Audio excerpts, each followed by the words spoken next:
Good evening. Welcome everyone to tonight's class, Drawing Noses Using the Planes of the Face. I'm your instructor, Adrienne Hodge, and tonight's class is part one of a two-part class where we'll be using the planes of the face, contour lines, and value shapes that follow those contour lines to draw the nose.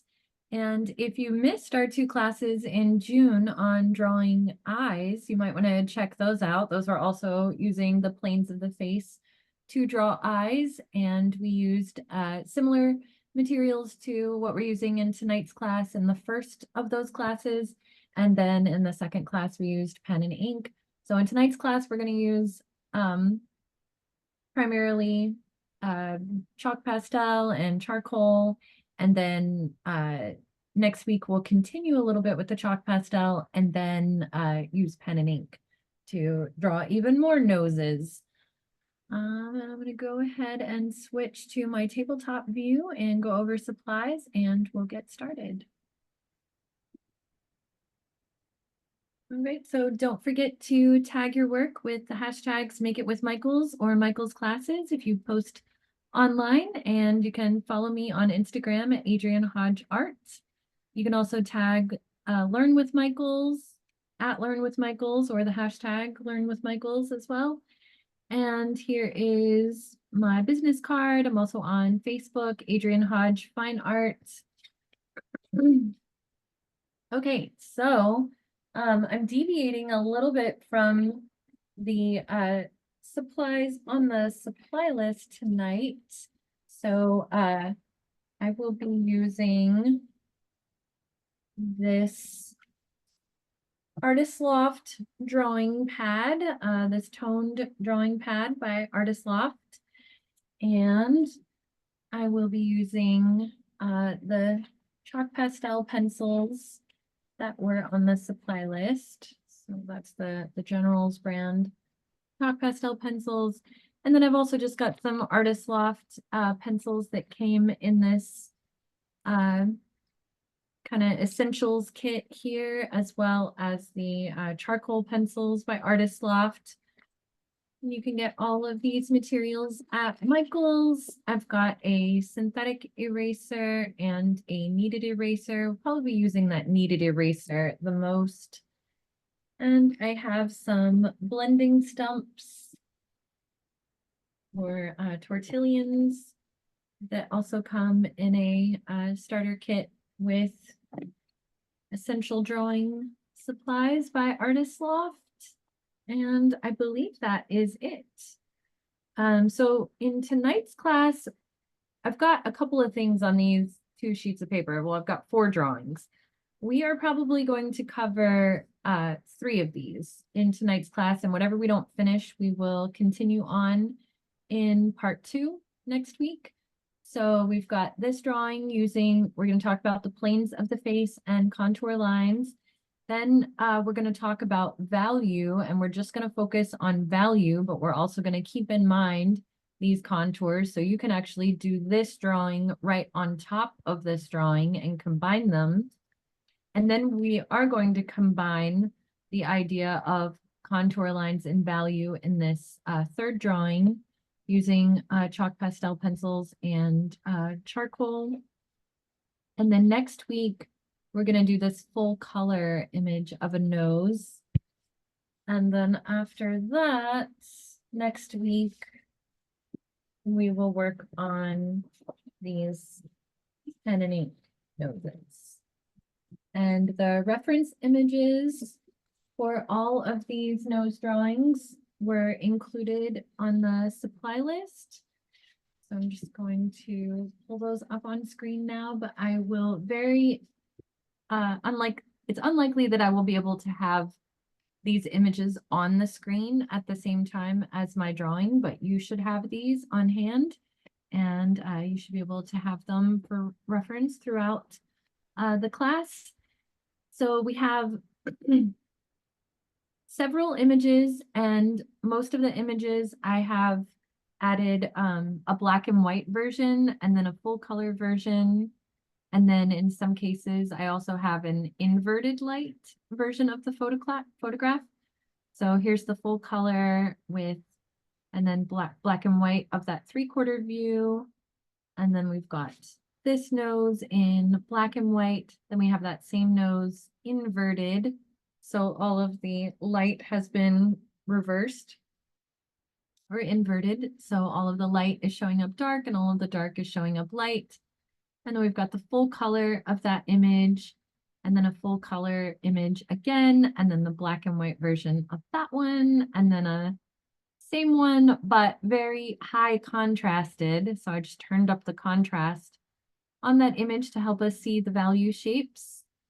And then we've got this full color image and this color image and this color image as well. This is the one we're going to be using for the full color one next week. And then that one in black and white, and then that one inverted. And then I might have an extra one in there. Oh, well, yeah, because then we need the other ones we're going to use for the pen and ink. I'm like, oh, why do I have extra ones? Those are for next week. Okay, so let me get my fresh sheet of blank paper going here and we'll get started.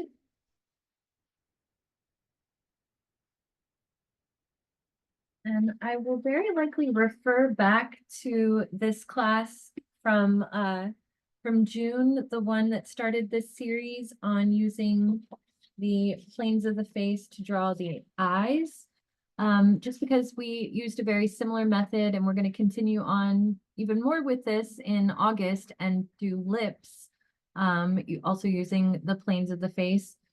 But in this class, I really spent some time going over just some basics of drawing facial features that will be really helpful if you're an absolute beginner.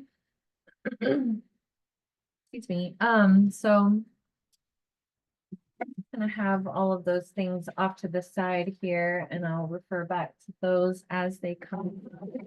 Oh my goodness, so sorry. I just bumped my camera with this big drawing pad and knocked my little cord loose. Okay, I think I got it together now. All right, so I got my blank piece of paper here and we're gonna get started on the contours of the nose using, I just have too many things on my desk at the moment. Let me move some stuff out of the way. We're gonna look at this first reference photo at the top of the page. So this one here where we have the black and white and then the full color image. Oh dear, my cat is trying to come pay me a visit here, y'all. This is not gonna be fun. Oh, please no. Please don't jump on my desk. Oh my gosh. Oh dear, what are we gonna do with you? Don't do it. Please don't do it. Okay. Oh my gosh. Oh, she doesn't care that I'm on Zoom. She really doesn't. She is trying to get some snuggles. That's what I get for letting her sit on my desk for a meeting that I had earlier, because, you know, just a meeting, she can hang out there as long as she wants, but she can't do it now. Oh my goodness. Okay, so in the class on drawing eyes, Cat is on the desk, y'all. I'm just really hoping she will stay over there. I talked about three-dimensional forms and how to make a three-dimensional form look three-dimensional using these contour lines. And so if this is all brand new to you, then I highly recommend that you check out that class on YouTube, and Ilse dropped the link to that class in the chat. But one thing I just wanted to revisit quickly is how when we're looking at a three-dimensional form, it really matters where our point of view is, where our eye line is in reference to that three-dimensional form. So if I'm looking at a cylinder, for example, and my eye line is right down the center of the cylinder, then there will appear to be kind of a straight line down the center of the cylinder, and then above the straight line, the contour lines will appear to angle up on a horizontal axis. And then the vertical axis on a cylinder will remain straight because that's because they are straight. But when you're looking down at a cylinder, then you're going to see the top of the cylinder and those horizontal lines may angle down. And then if you're looking up at the cylinder, then those lines may appear to angle up. So it's the same thing when we're looking at a face. I mean, a face is just a three-dimensional form, very much like a sphere or an apple or an egg or an avocado shape would be more likely for a head. And so we're going to have these varying lines of the contours depending on our perspective. And we're going to examine that today a little bit because we're going to do a 3/4 view of the nose. So that's just important to keep in mind how those contours are going to shift depending on the angle, because this is the same person's nose. This is a model named Demetrius, who I photographed in Austin for a series of figure drawing classes that I did with Michael's last year, and using a couple of those reference photos from that photo shoot for our nose class. And this is Demetrius's nose head on, and then this is a 3/4 view, so turned to the side. So just noticing how those contours change from different angles and the basic structure of the nose, thinking about it as the basic shapes like a sphere or a cylinder. Like if I were to describe a nose, I would say that it's a combination of a sphere, because we've got the spherical shape that the tip of the nose creates, and then we also have the spherical shapes of the nostrils. On the inside of the nostrils, it's a bit of a vortex. It's like a donut or a bagel, or maybe the top of an apple where there's an indentation and this little tunnel happening. So the contours are shifting in that way. And then as a whole, we've got something that resembles a pyramid or a cone shape.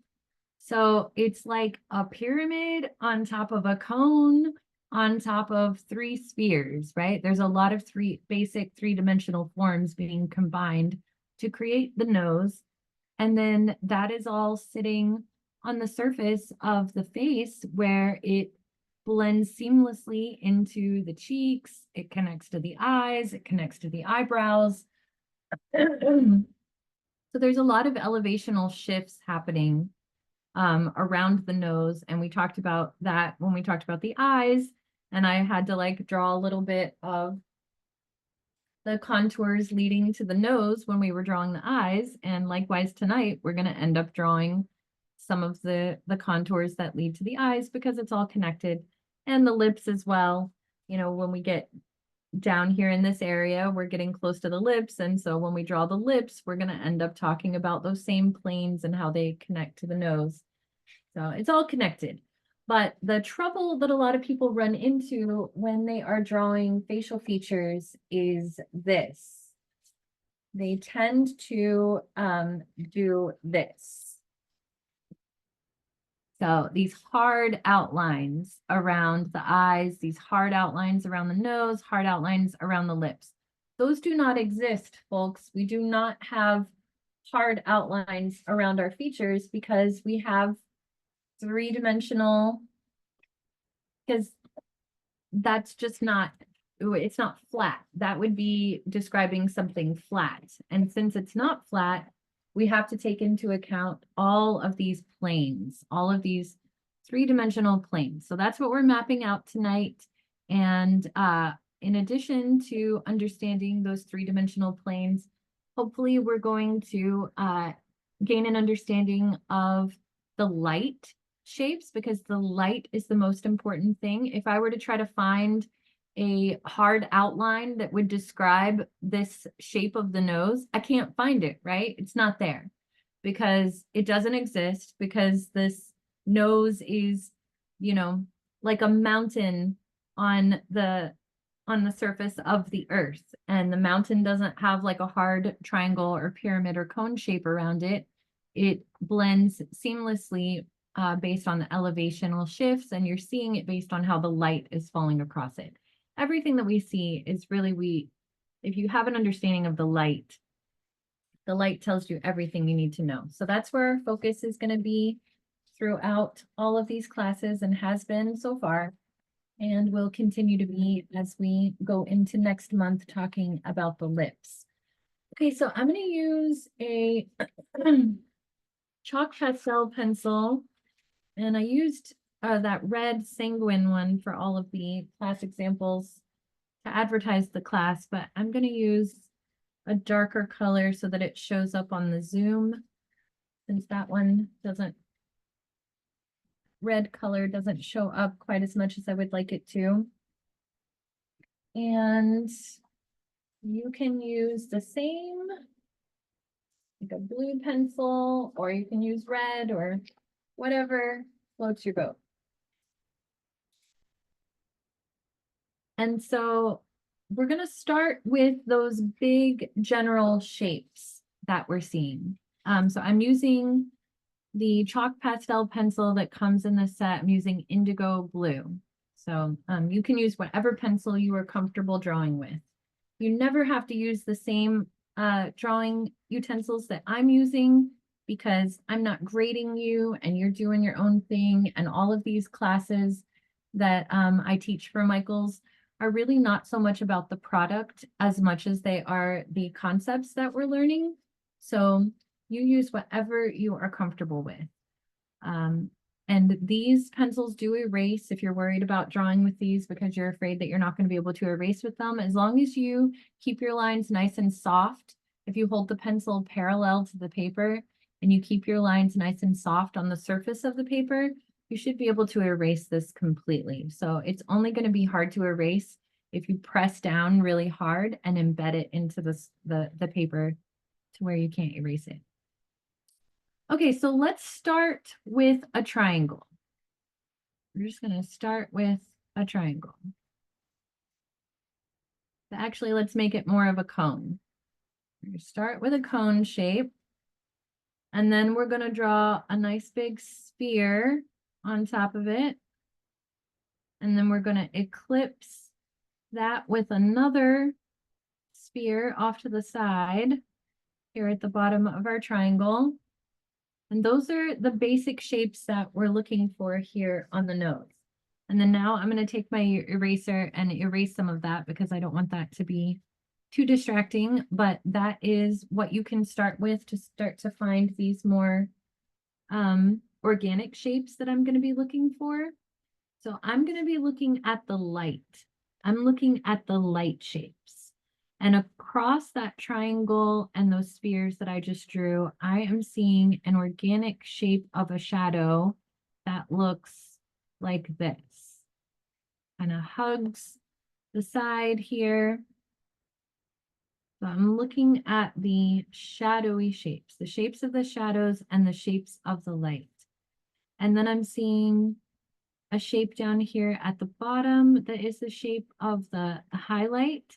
And if you're not seeing these shapes, then just hang out for a minute, do your best to stay with me. You can always watch the recording of this class later and slow it down and go back and pause it and do whatever you do to stay at your own pace.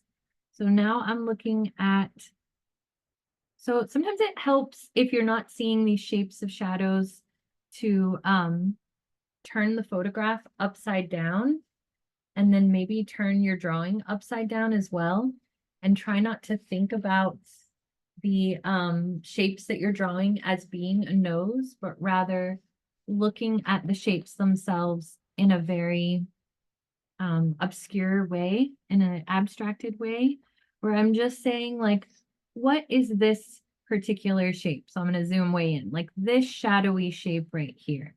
Kind of looks like a tadpole or a comma. And you could maybe say the same thing about the nostril as well.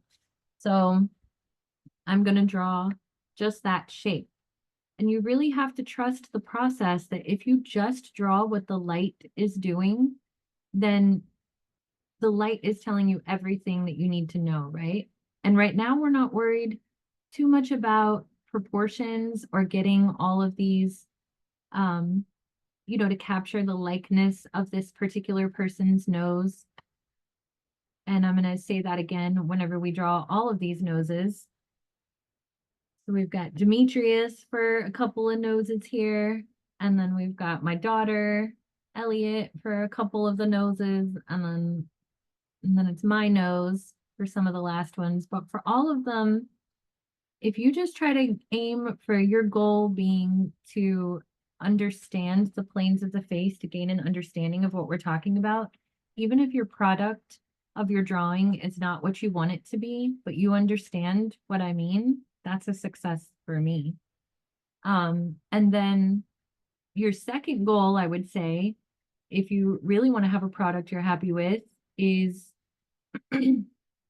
to have something that looks like a real human nose, that doesn't look like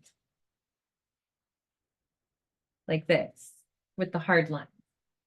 So if it's starting to resemble something approaching a real three-dimensional nose in space with light falling across it, then I wouldn't worry about if it looks like this particular nose exactly. Like with the class last week on expressive eyes, we maybe didn't capture the exact expression in all of the eyes, but we definitely, I feel like everyone who held up an example captured some kind of emotion with the eyes. They were expressing something and they felt like real eyes in space. Okay, so I'm just looking at these shapes. And then now that I've got all of the value shapes sketched in, well, maybe not all of them because I see a little bit of a light shape here and another light shape here. Now I'm going to go ahead and flip this back around. I'm going to map out these contours.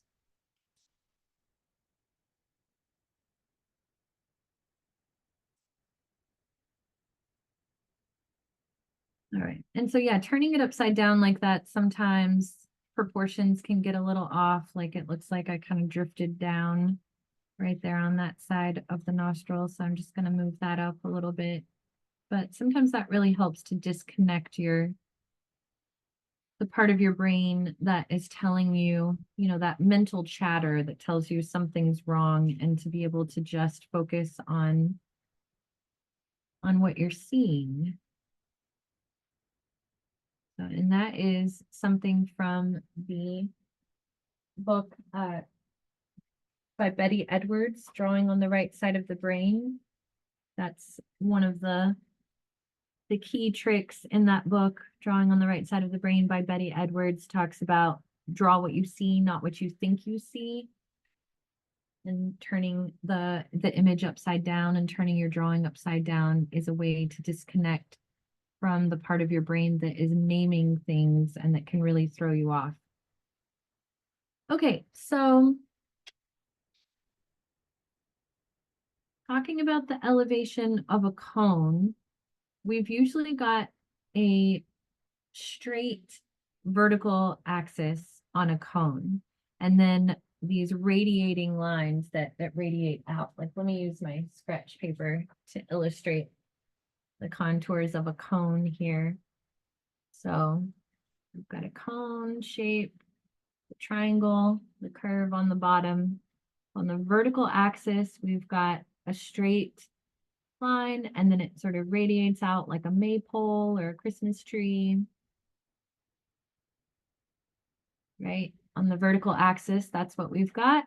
And then on the horizontal axis, we've got a curved. And this is kind of looking down at a cone, right? But if we were looking up at a cone, then we would see the bottom of the cone. Kind of looks like a birthday hat, right? And then maybe the inside of the hat we might see, but let's pretend it's just a flat flat bottom of a cone, we're still going to see those radiating lines on the vertical axis, but now it's going to appear that it's curving up. So that maybe is what we're seeing if we're looking up at a nose. We're seeing the underside of the nose, and then we're seeing some curved lines in an upward direction. Or it might be that there's like a center axis as well, where there's a curve down here, but then a curve up here, which is what I'm seeing on Demetrius's nose. I was probably at his eye level when I took the photograph.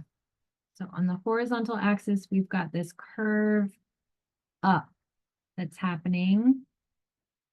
And then on the vertical axis, we've got, it doesn't radiate out exactly like the cone because we've got at the top, we're following those contours of the eyebrows, that ridge that goes up into the eyebrows. So we've got this curve that's following the same angle as the little underside of the brow line there. Okay. And then we've got this kind of a shape, this that turns into a circle, right? And so you maybe can even like see the bottom of the sphere at the bottom of the nose, but it's not a perfect sphere. So we're just following these contours, and a lot of them you can see where the shift happens because there's a shift in the value shapes, right? And if I look at like that little donut that's happening here around the nostrils, I can physically see some like lines and shadows that are following that little ridge of this cave. So like I said, the light is always telling us. It's just sometimes we're so stuck on those symbols that it's really hard for us to let go of this. So sometimes we're not even looking. Sometimes we're just drawing from our imagination, even though the reference is right there in front of us, because the reference is so overwhelming to us that we just ignore it and we just draw from our imaginations. And I get it. It's hard for me as well sometimes, and I default back to old habits, die really hard. Okay, so we're just developing an understanding of these contours, hopefully. And then we can go down and we can see how there's another little radiating vertical axis going this direction under the nose. And then we can see how the contours are hugging these spheres on the side here, but then they're not perfectly spherical because we've got this plane shift, the shift in the planes right here that then slopes down, like going from a valley or from a hill to a valley. So it's like coming down a hill and then it's becoming more flat across the cheek a little bit there. So we want to have this downward slope, just like the side of a mountain would have. And then we can see on we talked about this with the eyes, this little ridge, this continues on down here. On this vertical axis. And yeah, for the side of the nostrils, we're kind of just hugging the sides of the nostrils here and noticing how that shifts and changes from the edge of the nostril to the tip of the nose. We're going to end up with something that looks like that for the contours of that nose. And there's a little dip in this direction because it's very caved in right here, very concave. All right, so that is our first little map of the planes of the face of Demetrius's nose. So now I want to draw that exact same nose again, but this time we're only going to look at the value. But like I said, if you want to just continue with this one and add the charcoal on top of it, like I plan to do with the 3/4 view nose in the third drawing, you are welcome to do that. So you maybe will just overlay this on top of this if that's easier for you. But if you want a more advanced option, we're going to draw it again, only using the value, but the value is going to hug those 3-dimensional planes. Okay, so let me shift my papers and move some things that are in the way on my desk again.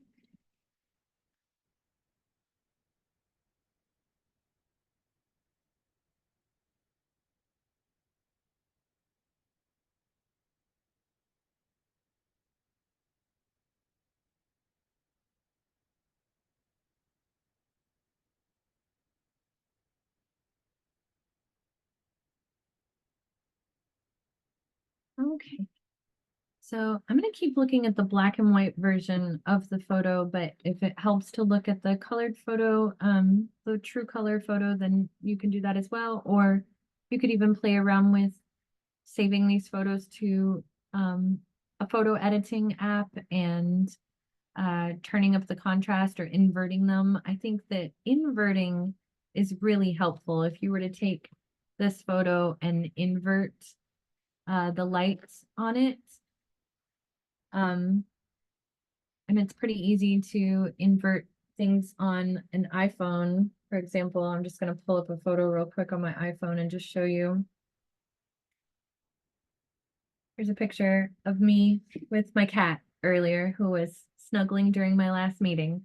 If I take the little button on the side of the phone and just press it 3 times, it'll give me this option that says classic invert, and then it just inverted all of the light. So that can really help to see these shadow shapes and then to go back. So it's inverting everything on my phone.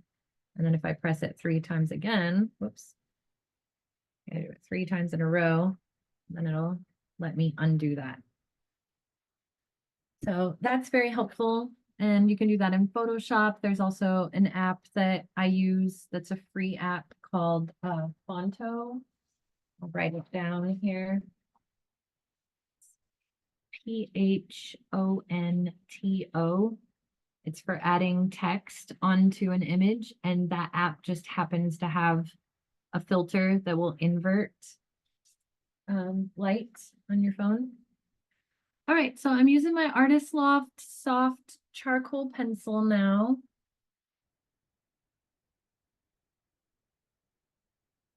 And looking at that same photograph.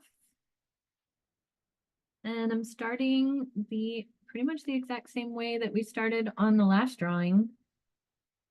I'm gonna actually go to a new page because I drew so big on that one. I'm afraid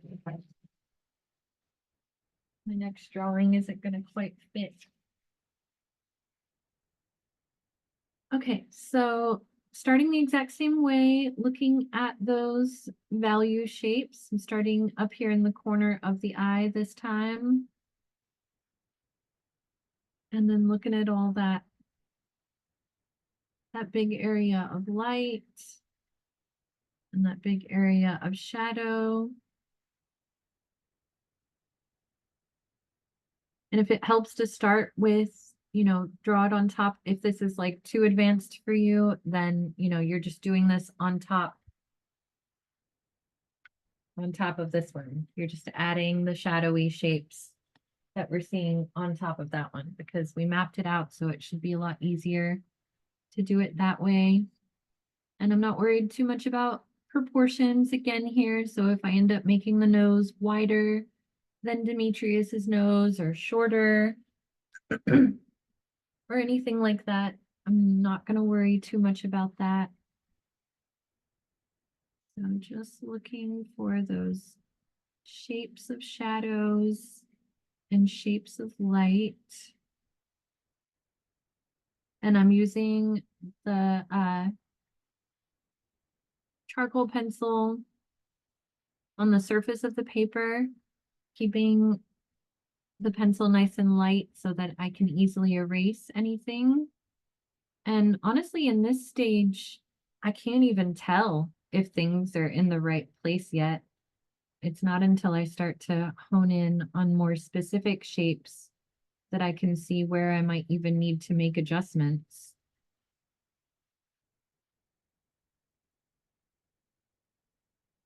And if you're familiar with the value scale from 0 to 10, I talk about that a lot throughout all of my classes. So 10 being the absolute black, 0 being the absolute white. Sometimes it's helpful to go in order of the value shapes, like outline all of the 10s on the value scale, where are all the shapes where it goes to absolute black. And with this nose, it's really just the inside of the nostrils that go to absolute black. It gets pretty dark up here on this shadow near the eye, but I definitely wouldn't call it a 10. I would say it's more like an 8 on that value scale. And we've got this little crescent shape over here that's more of like a 3 or a 4, but it doesn't hurt to exaggerate. I just realized that that is not the nose that I drew. This was definitely the one of my daughter's nose. But we're gonna keep going with Demetrius's nose just because, but I did have a more dramatic photo with more dramatic light on my daughter's nose. I'm like, wait a second. That one that was that was this one because I made it so dramatic. But then I just started thinking it might be easier. Maybe we'll do that one too. If we have time, we'll come back to it.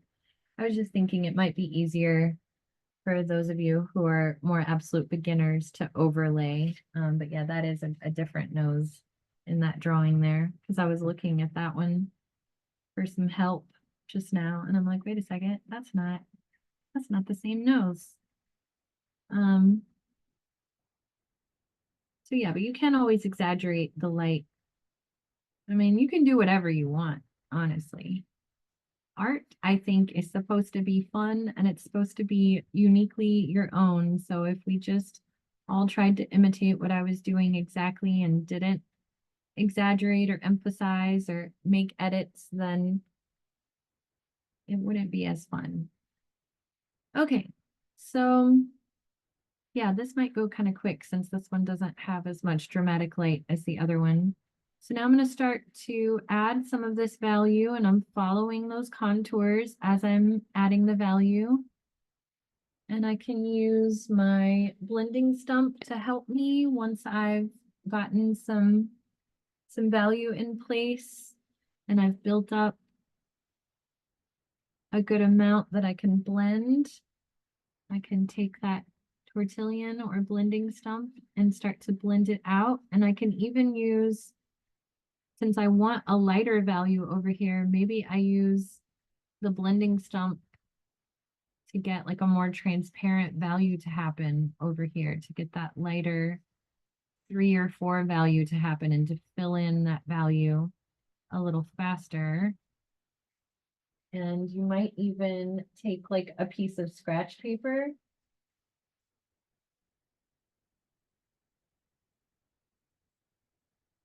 So yeah, here's my little value scale. I meant to show that while I was talking about it. So we've got absolute dark black where it goes to a solid black. And then we've got, we're putting less pressure on it and we're blending it out, maybe using the blending stump to get those lighter values to happen with either your chalk pastel or your charcoal pencils. And then you're looking for blank paper for the absolute white, or maybe using a white chalk pastel if you had toned paper.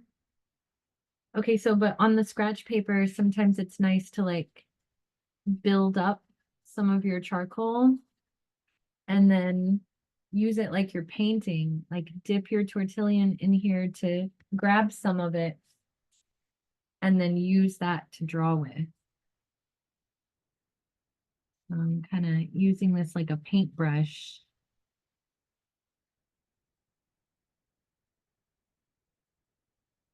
So that I can get my lighter values to happen in a nice, softly blended way. I'm going to do that again, like kind of dipping it into there. And then maybe even in the areas where it does go to absolute black, you start out with a soft version of it. And then we can kind of, you know, radiate out from that little donut shape with this softly blended value. And if you go too far, you can erase it out. You can use your your eraser to blend with as well. You can kind of softly blend with your eraser, take some stuff out, put it back in.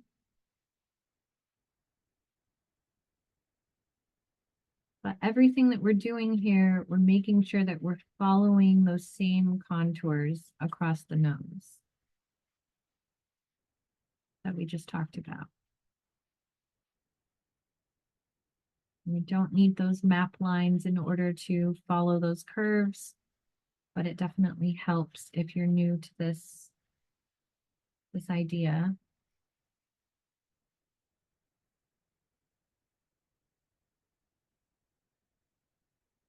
Okay, so yeah, we don't have a whole lot of value on this photograph, so I think we should have time to do that more highly contrasted one of my daughter's nose next. We might actually squeeze in 4 drawings to this class after all.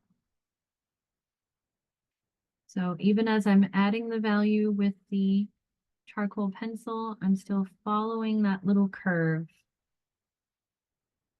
And if I go too dark, too far, can erase it out,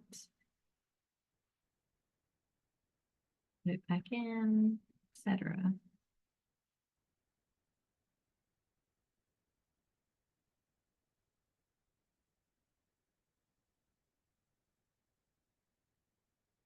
So it's sort of like you're creating a paint by numbers for yourself with these value shapes.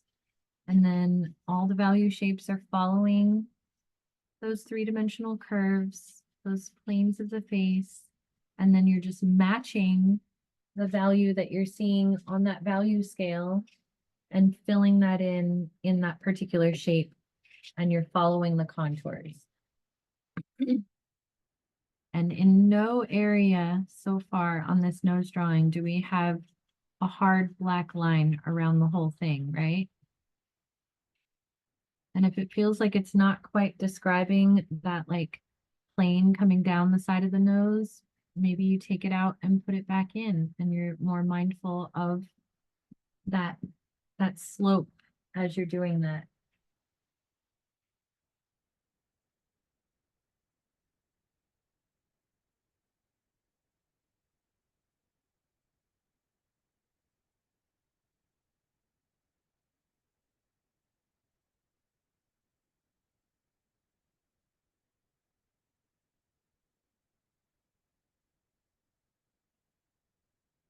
And it does go to an absolute dark black in the nostril there, but then it fades out to a lighter value at the edge there.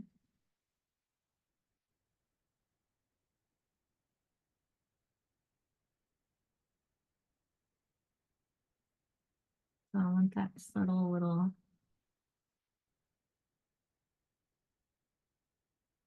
shift from black to more of a mid-tone.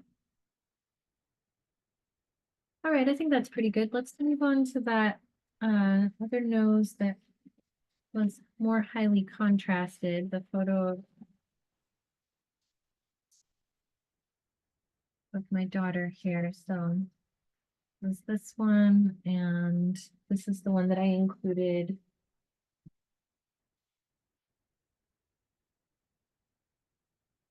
So this is the colored version, and then this is the black and white version, and then this is the highly contrasted version. So that's the one I want us to look at, just because I wanted us to look at one that had a lot of really strong shifts from dark to light. And when I took the photograph of Demetrius, there wasn't a whole lot of contrasted light in my studio.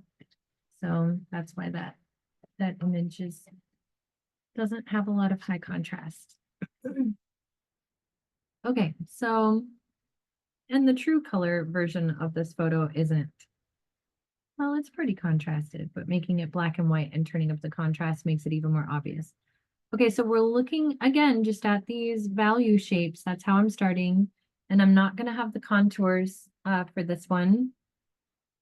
So I'm just going to do that one more time. So this is where we definitely are taking the training wheels off. And if it helps to turn it upside down so that you're not too in your head about it and naming it and saying, that doesn't look like that nose, or whatever that voice in your head is saying that's so distracting and making it hard to just look at these value shapes. I'm just looking at this big shadowy shape along the side of the nose and how it curves like this. If you had a printout of the photo, you could even outline that organic shape.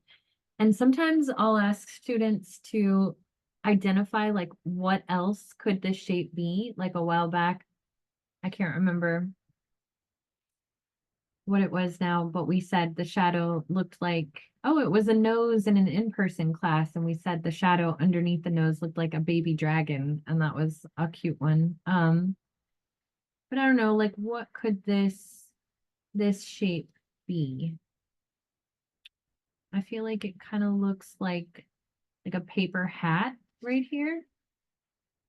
This shape right here kind of goes out like this, like a paper hat.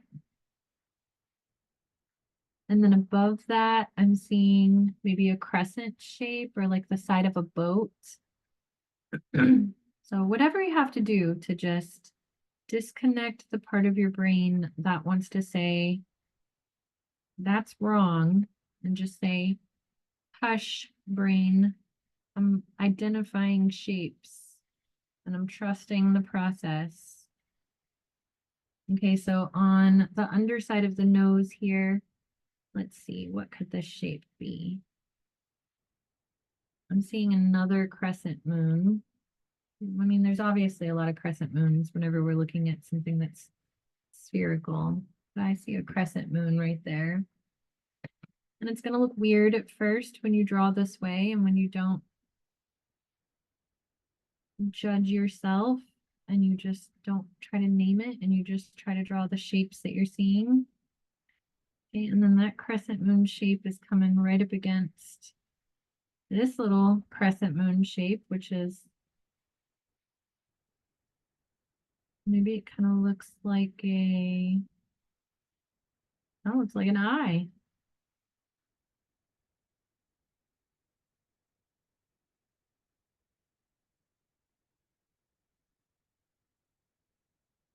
And then I can like ask myself in reference to that crescent shape, where is this shape over here? It looks like it kind of, yeah, and the proportions may be all wrong, but that's okay. We're just getting the shapes down first, and I might have to make some adjustments. I'm looking at the shadow that's underneath the nostrils here. And this one looks like a gumdrop to me.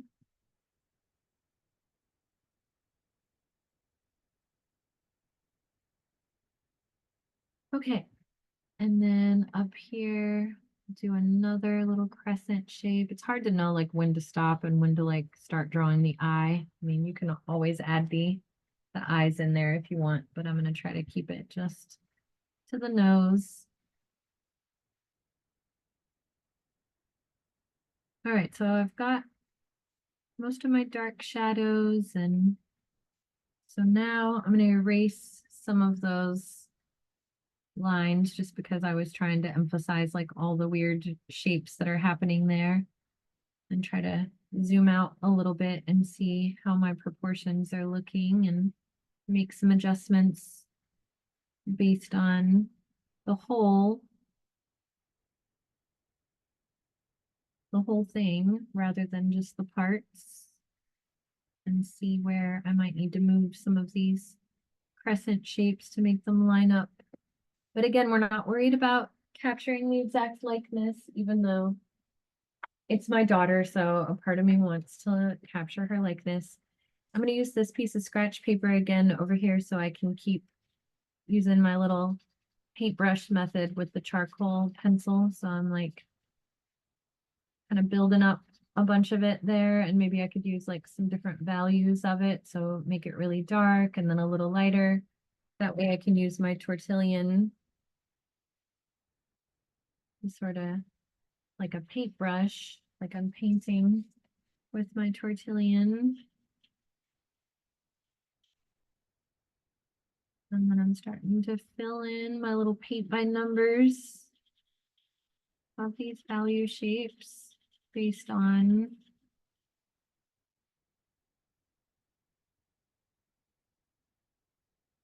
the value that I'm seeing.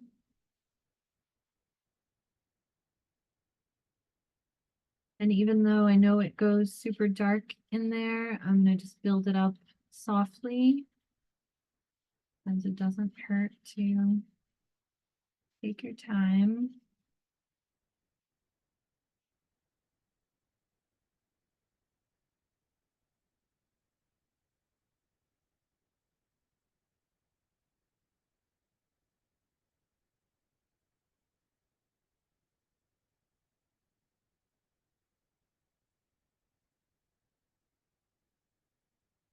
And even, yeah, in the darkest areas like the nostrils, I'm just building it up softly first.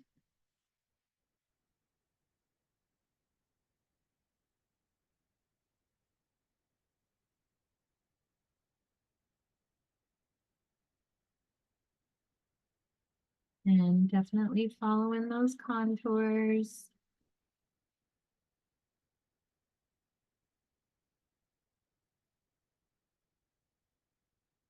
So years ago, was teaching an oil painting class, and I had a student who was really struggling with portraits, and she and I became friends not long after the class and hung out a little bit. I just loved this quote by her. So she came in after working on her painting at home and of a self-portrait, and it looked incredible. It suddenly went from, her struggling to make it look like a person to it looked like her. And I was like, oh my gosh, what did you do? And she said, I just painted the light and a nose appeared.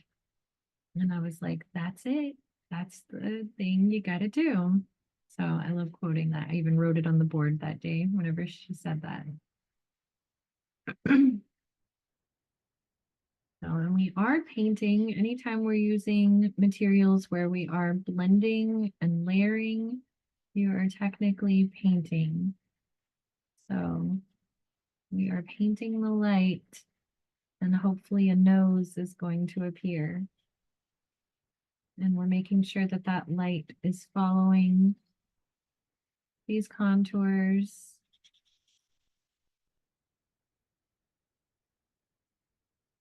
And since it goes so dark right here, I might just go ahead and make it really dark all in this area and then erase out.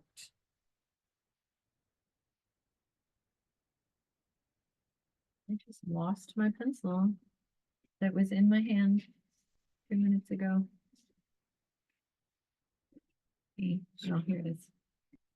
Okay, but yeah, I might just like softly go over this entire area. This is where sometimes the contours obviously matter, but since our value is following these contours, I could go across this whole area right here with a diagonal hatching line, and even up into this shadow, since that kind of follows a diagonal path. And then take my tortillon and blend that out. Also using, so I mean, the contours matter, but the fact is we put our value in following those contours. So sometimes your blending can be a little straight, you know, or maybe using like a diagonal hatching line like that. And it's still going to come across. Yeah, I didn't really capture her exact proportions on this nose, but that is okay. I made it a little wider than it needed to be. And I can erase out that highlight right there, since that highlight's a little soft in there anyway. Yeah, I made her nose way rounder than it actually is, but that is all right. All right. I think that's a pretty good place to land with that one. And go ahead and move on to this last 3/4 nose.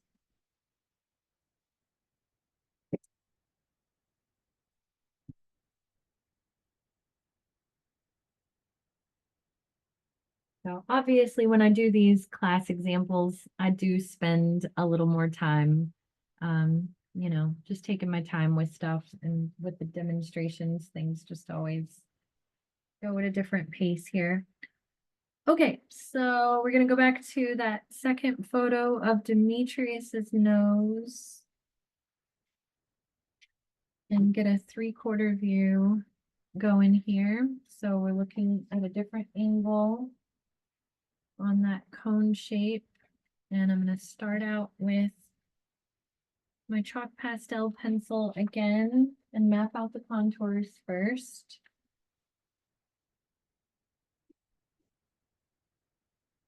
And then I'm going to go over it with the charcoal. So you maybe already did this earlier in the class, but we're just going to combine what we just did in this third, or I guess this fourth drawing now.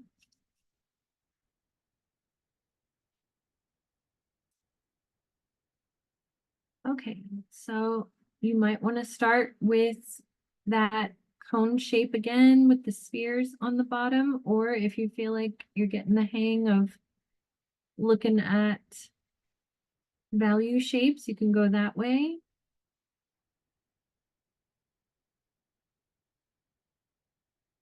So I'm kind of looking at the value shape at the edge of the nose there to find this overall general shape. And I'm going to go ahead and just draw it more as a cone to start.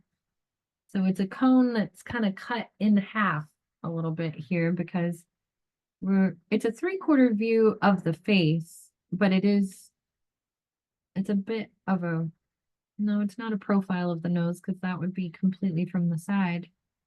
But we're not seeing a quarter of the other side. So I guess it is more of a profile, but it's still a 3/4 view of the face because we're seeing a quarter view of that side of the face. Okay, so again, it's all about the light shape. So I'm just noticing where the light is. You might even take your pencil and kind of like to get the angle of this. Notice how the bottom of the nose is on a diagonal from the tip of the nose, so that we need kind of a slanted line right here because I kind of drew it a little straight. But then as I'm making adjustments, I'm realizing I need this downward angle, and I need this side of this nostril to be over here, down and to the right of the tip of the nose. And then maybe notice the same thing for the eyes. So the eyes are on an angle like that, and the eyes are going to be on the same line as the nose line. So if you want to draw a couple of lines for yourself and try to make, just even though we're not drawing the eyes, just the area where the eye is, and the eyebrows as well are also going to be on a bit of an angle here. Okay, So I'm just lining up those things for myself. Even though we're not too worried about proportions, it's still nice to do those things. I definitely could have stood to do that last week when I drew one of my expressive eyes. I let one of them like drift up and away. I was not paying attention to what I was doing. Okay, so yeah, I drew way more of the eyes than I meant to in my example of this, and I'm going to try not to do it again. I'm going to try to just focus on the nose. But I definitely want that little shape up here just to tell me where my edge is. All right, and then did I make this black and white? Yes, I did. Okay, so let's look at the black and white version. It might help to do the inverted version of this one for yourself as well. And notice how these shapes are all like lumped together. And maybe turn it upside down. That might help to get just the general idea like we did before, or name those shapes as something other than what they are. Like the shape kind of feels like a little horn down here.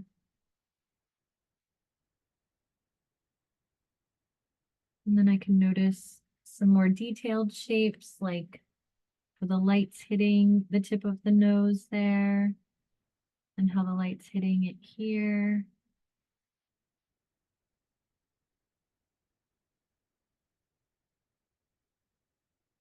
And the little crescent moon shape here. So we're looking a little more down at the nose this time. We're not seeing up into the nostrils like we were before.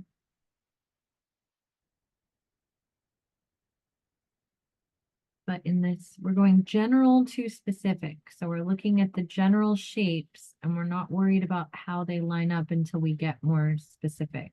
And since we're ignoring the eyes, mostly we don't even really need to worry about if the eyes are exactly where they need to be. I'm going to erase that line that I put there and just want to focus on the nose. Okay, so let's start to look at these contours of the planes of this nose now. So we've got our little sphere here, got a circle, and then we've got another spherical shape here for the nostril. We've got another little ridge slope like this coming down.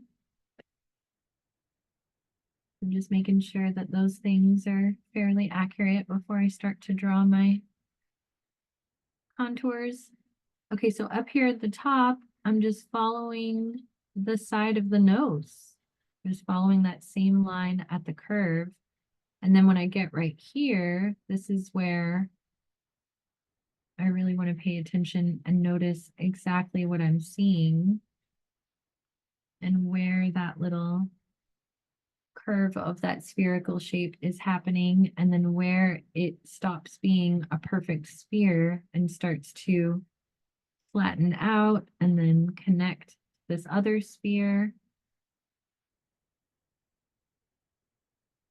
the other side of the nostril.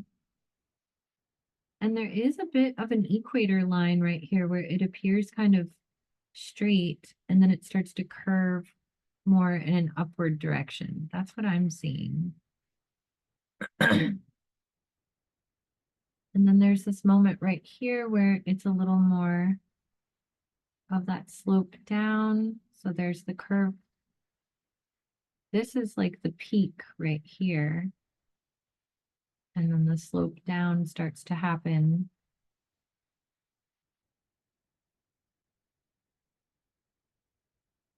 I mean, pretty much the whole thing is a slope down. There's just a slight little curve there on the side, and then it's sloping down.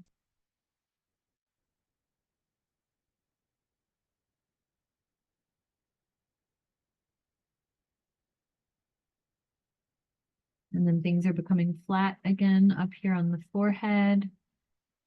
We're a little more flat, and then we're radiating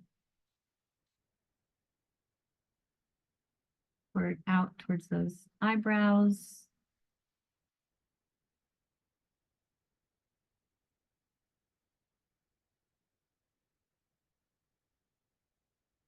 And then we're radiating out under the eyes here. I think that's pretty good. All right, so let's start adding some value on top. Oh wait, let's do the little donut ridge here. So we've got this little ridge where it's like a little curve out like this, right? A little vortex.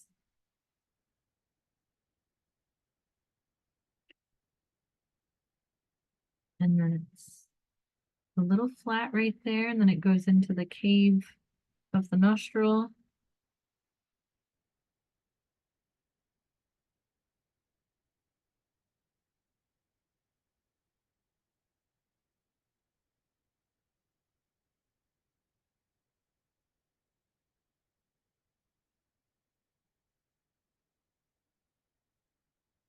All right, so now we're gonna take our, excuse me, our charcoal and start to add value on top of this.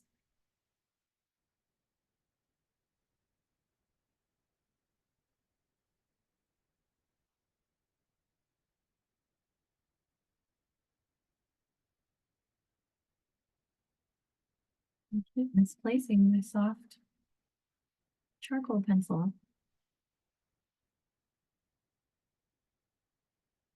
I just realized how much my little scratch paper area looks like a mustache over here. I don't know why I did that, but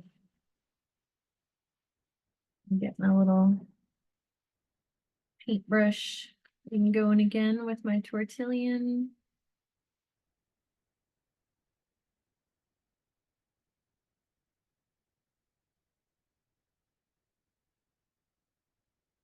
So if you used a color like me, then it's probably going to blend in as you start to add the black on top of it, and that's fine. You can erase it if you want, or you can just go with it and let it be a little half blue, half black nose here. So I'm just adding that value, following those contours. Maybe you already did this once if you overlapped those first two drawings. But this is definitely a helpful way to draw because we just created this guide for ourselves. And most of the time, like people wonder if they do this, is it gonna be hard to erase their lines later? And I don't think it is. If you draw them super light, I mean, in this case, it's gonna be blending in with the color that we used. But if you did your contours in graphite and then went over it in charcoal like this, as long as you didn't press down too hard on your pencil, you might be able to erase the contour lines, and then you've just got the charcoal drawing. And you'll cover them up in the darker areas, so it won't be an issue in the darker areas. Oh my God, y'all. I could just keep putting that soft pencil down somewhere. I keep putting it at the top of my paper. I should just be looking there every time.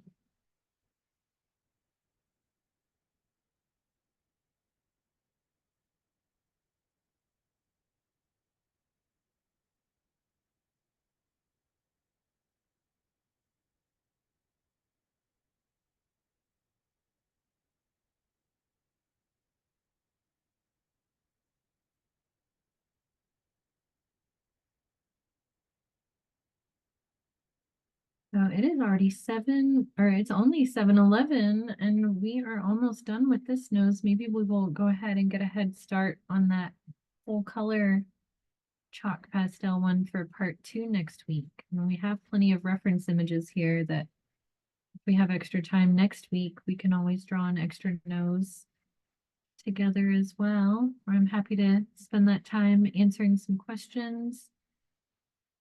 maybe we'll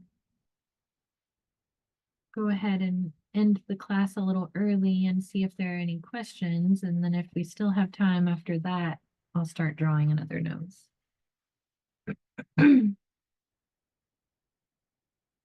Y'all have been so chill. I guess Ilse's just on top of the chat. There haven't been any questions that have interrupted me. I just realized some classes, there's lots of questions and it kind of throws my timing off, but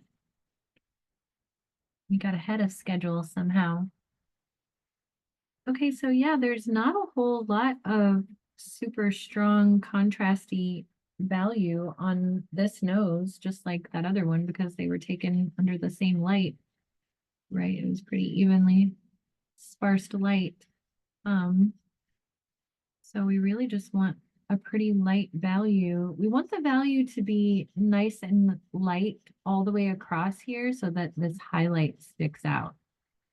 So that this highlight at the edge here sticks out. So I'm going to keep doing my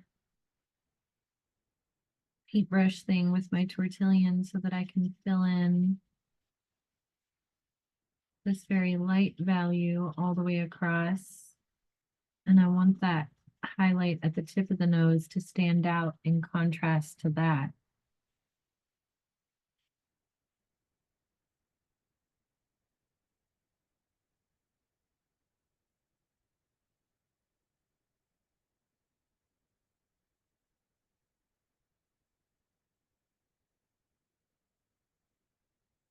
And it probably didn't even need to get this dark over here.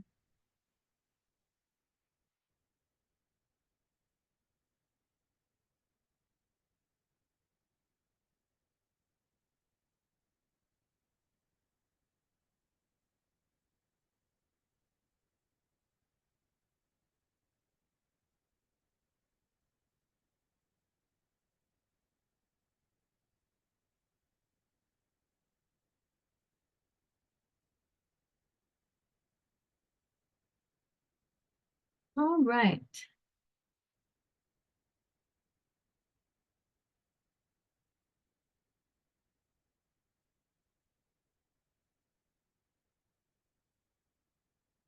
Well, I'd love to see how some of y'all's nose sketches using the planes of the face have gone. I'm going to switch to my forward facing view here. And if y'all want to hold up your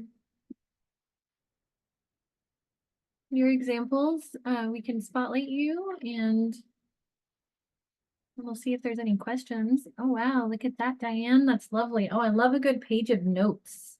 I love it when there's all those notes and then the drawings on there too. That is beautiful. I love how you just stuck with all that blue too. It's really nice. This is Sherry, and we look like we've got a couple of folks drawing there. Yeah, look at those. Those are beautiful. I love it when people get together and draw together in these classes. That's so fun to see. Oh yeah, look at that. You got the mustache in there too. Thank you, Kelly, for that feedback. This is May's drawing. Oh, that's really nice. Yeah, I feel like you captured some of Demetrius's likeness there too. And this is Cecilia. Oh, that's beautiful. Look at those contours. Yeah, that is excellent. Really impressive. Shannon. Those are so lovely and soft. And yeah, I'm feeling that vortex and those nostrils. I love it. It's Julietta. Look at all those cute little noses on that little sketchbook and all those beautiful notes. And the cones. That's great. Thank you. This is Josh. Hold it up a little higher, Josh.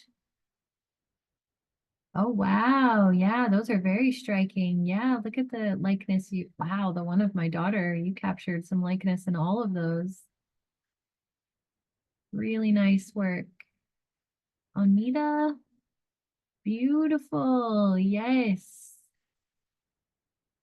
So great. I love all that soft blending you got there.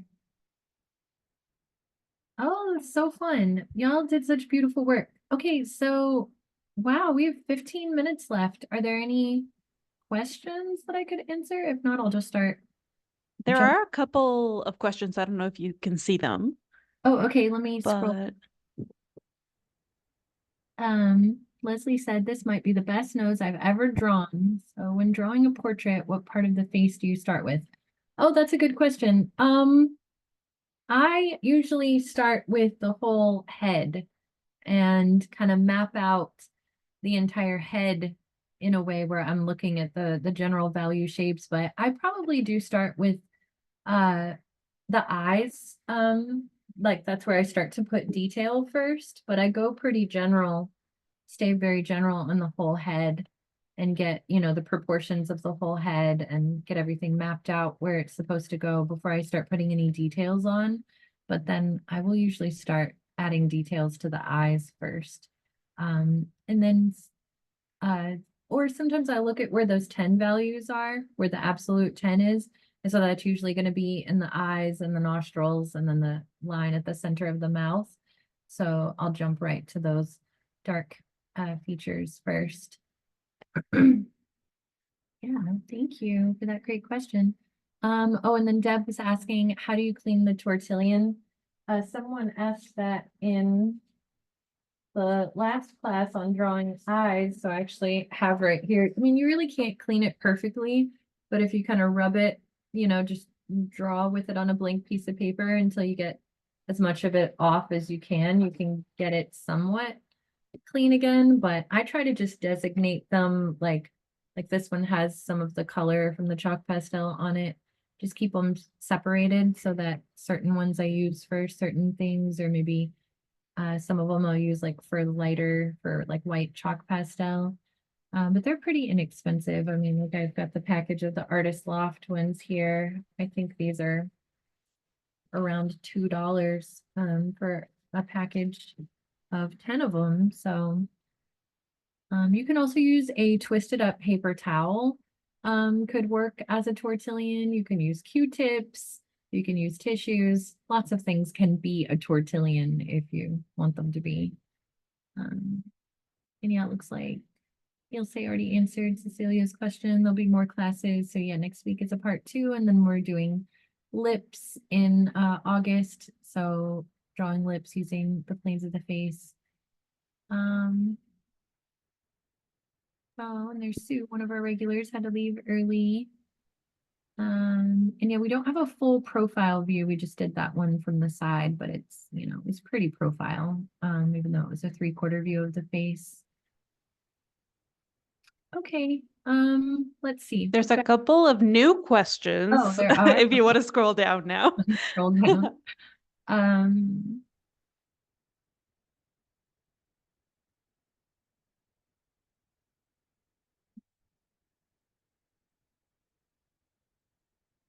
will there be a class on the whole face combining the eyes and nose classes?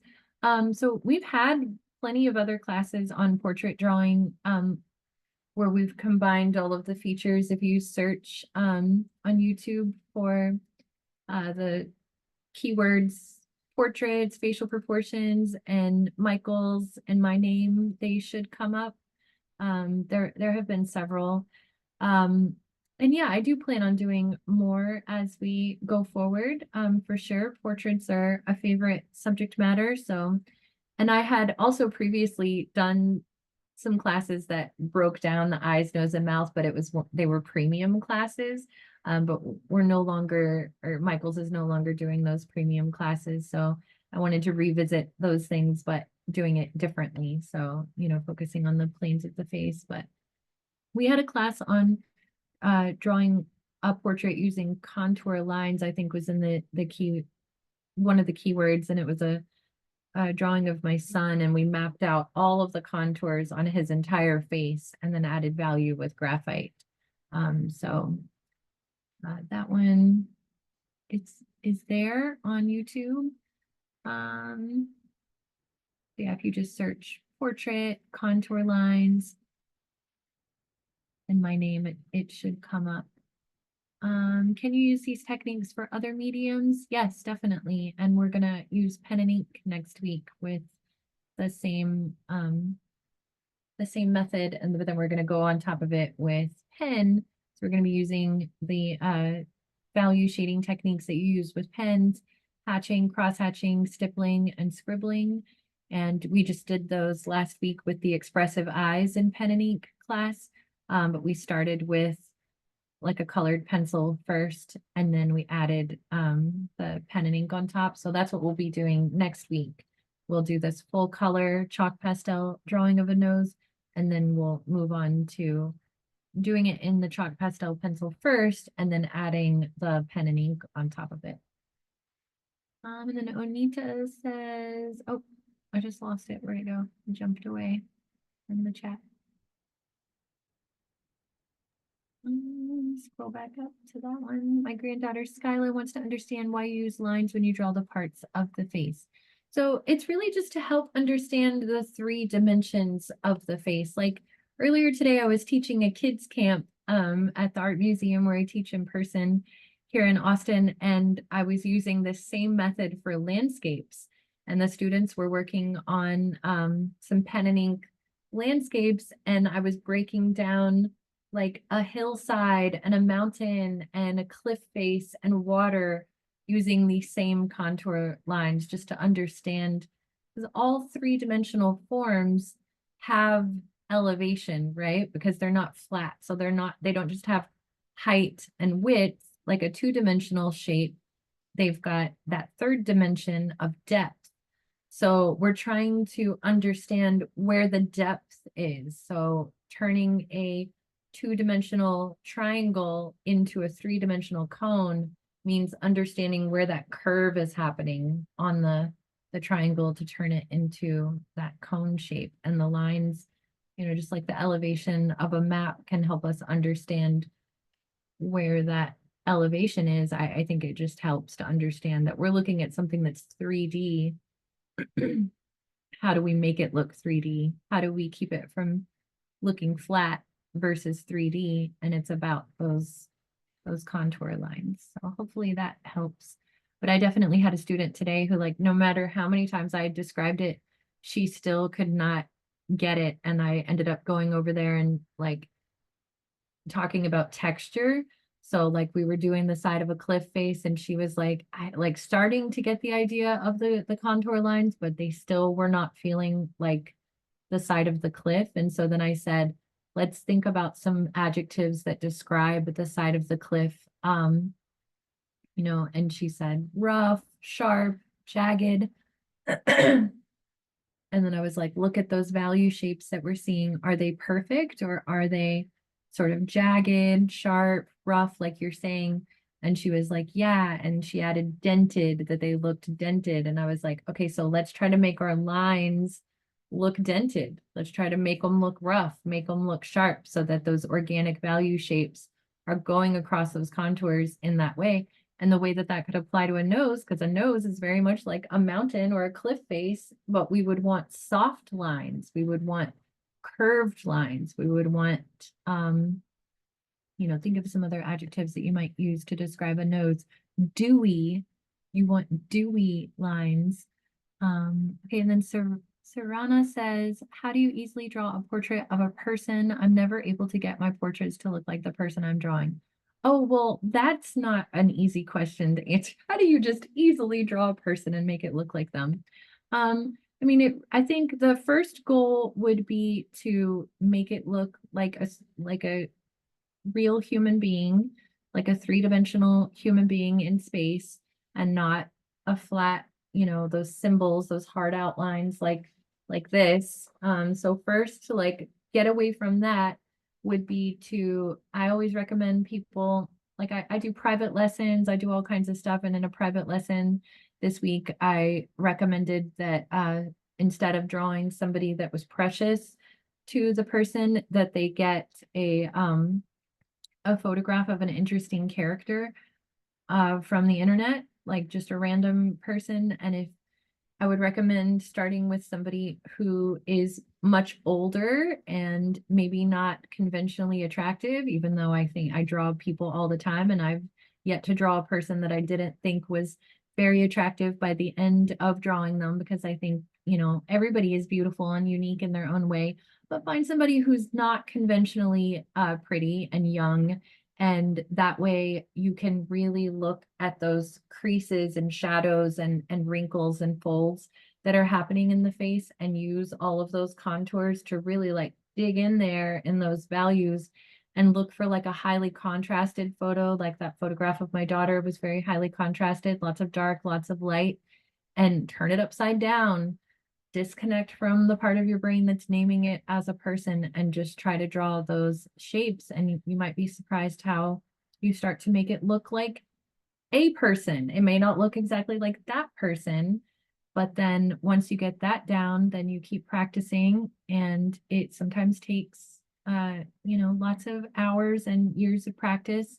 Sometimes it magically happens on the first try, but I don't think it's an easy road. It's something I avoided in my artwork for years because I found it very challenging, and I did a lot of interiors and landscapes and things like that in college, and I really avoided portraits for a lot of years. Even when I started teaching middle school 14 years ago, I was not an expert at portraits. It wasn't until I forced myself to sit down and just draw lots of portraits and practice. And I did not find it to be an easy road at all. So I know that's not the answer anybody's ever looking for, but lots of practice and yeah. Okay, so yeah.